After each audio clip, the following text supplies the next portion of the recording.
முதல்ல நன்றி பிரியன் சார். இப்போ அது குறைஞ்சதே வருது தமிழ் சினிமாவில். எல்லாரும் இங்கிலீஷில் பேர் வைக்க ஆரம்பிச்சிட்டாங்க ஸ்டைலாக.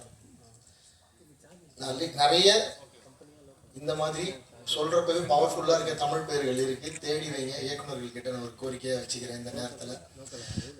நான் இந்த படத்தோட இந்த ஃபங்க்ஷனுக்கு வந்ததுக்கு காரணம் பிரியன் சார் தான். அது இல்லாமல் என்னோட 2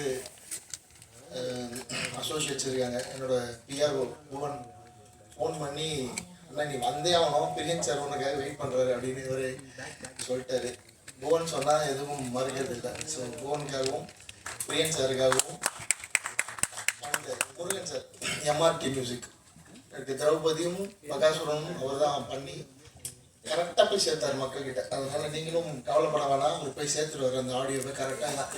எங்கே ப்ரமோஷன் பண்ணணுமோ அவங்க ப்ரமோஷன் பண்ணி பாடலில் கொண்டு போய் சேர்த்துருவார். எங்களை மாதிரி மீடியம் பட்ஜெட் மூவிஸ்க்கு வந்து எம்ஆர்டி மியூசிக் வந்து ஒரு பெரிய வரம். நல்ல ப்ரைஸும் கொடுப்பாங்க, நல்லா சப்போர்ட் பண்ணுவாங்க. ஃபோன் பண்ணால் எடுப்பாங்க, பதில் சொல்லுவாங்க.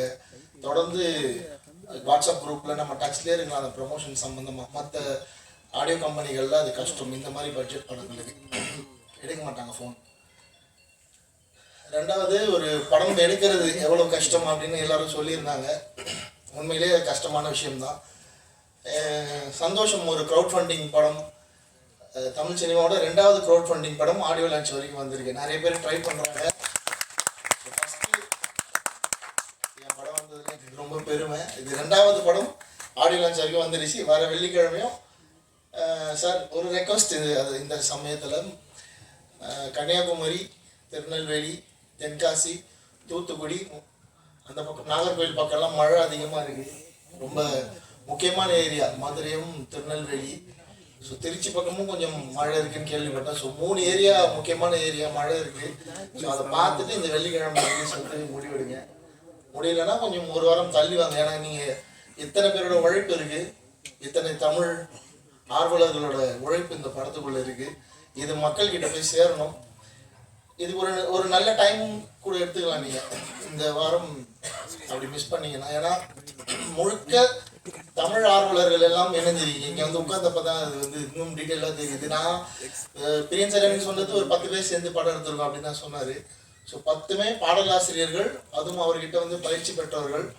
அவங்க ஒரு பாடலாசிரியரை கதாநாயகனாக இயக்குநராக உருவாக்கணுன்ற எண்ணத்தால் அவங்களோட சேமிப்பை கொடுத்து பண்ண படம். ஸோ தமிழ்நாட்டில் இருக்கிற அத்தனை தமிழ் ஆர்வலர்களும் இந்த ஒரு விஷயத்துக்காக இந்த படத்தை போய் நீங்கள் தேட்டரில் பார்க்கணும்னு அவர் கோரிக்கை வச்சுக்கிறேன். அவங்களை போய் சேர்க்க வேண்டியது உங்களோட வேலை தான். ஸோ தமிழ் மீது ஆர்வம் கொண்ட பலர் இருக்காங்க.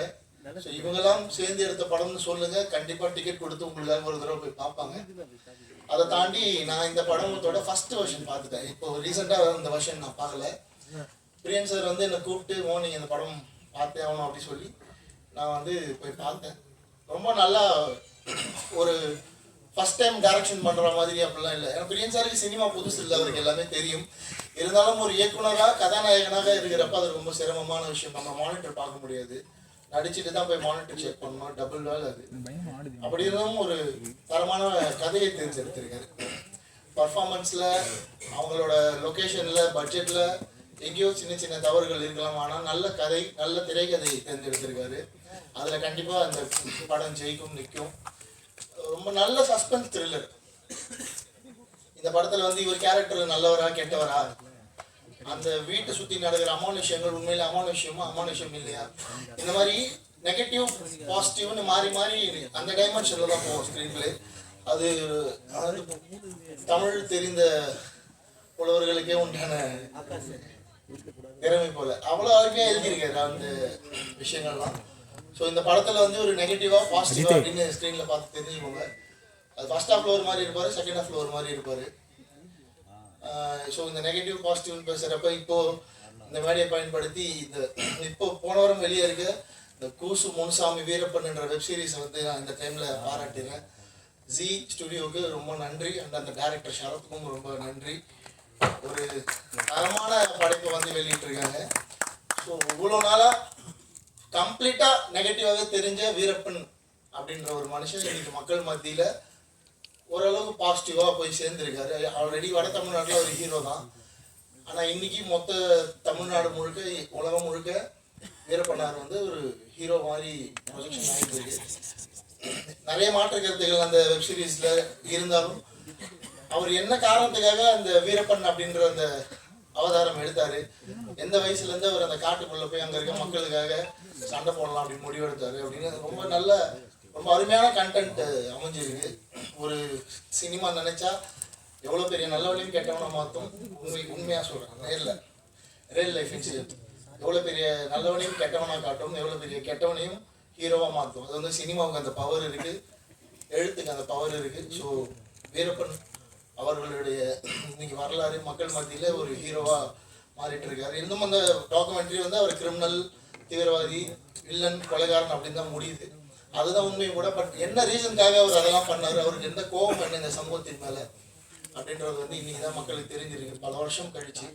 ஸோ இந்த மாதிரி நிறைய ஆளுமைகள் இருக்காங்க, அவங்களெல்லாம் பற்றி தொடர்ந்து வெப் சீரிஸ் வரணும். மலையூர் மம்புட்டியான் இருக்காரு, அப்புறம் அரியலூர் பக்கம் வந்து தோழர் தமிழரசன் இருக்காரு, புலவர் கலிய பெருமாள், ஆறுமுக நாட்டார், இந்த மாதிரி இன்னும் நிறைய பேர் இருக்காங்க. இந்த பேர்லாம் சொல்கிறேன்னா யாராவது ஒரு டைரக்டர் இவங்களை பற்றி தேடி அவங்கள பற்றின டாக்குமெண்ட்டும் வந்து அந்தந்த வட்டாரங்களில் இந்த மக்கள் வந்து அவங்க என்ன காரணத்துக்காக இந்த சமூகத்துக்கு போராடி இருந்தாங்க, மாவோயிஸ்டாக இருந்தாங்க அப்படின்னு தெரிஞ்சுப்பாங்க. எப்படி அவங்களோட மரணம் நிகழ்ந்தது, அதில் என்ன உண்மை இருக்குது, அதில் என்ன அரசியல் இருக்குது, அதெல்லாம் புரிஞ்சுப்பாங்க. அது வந்து சினிமா மட்டும்தான் அதை செய்ய முடியும்.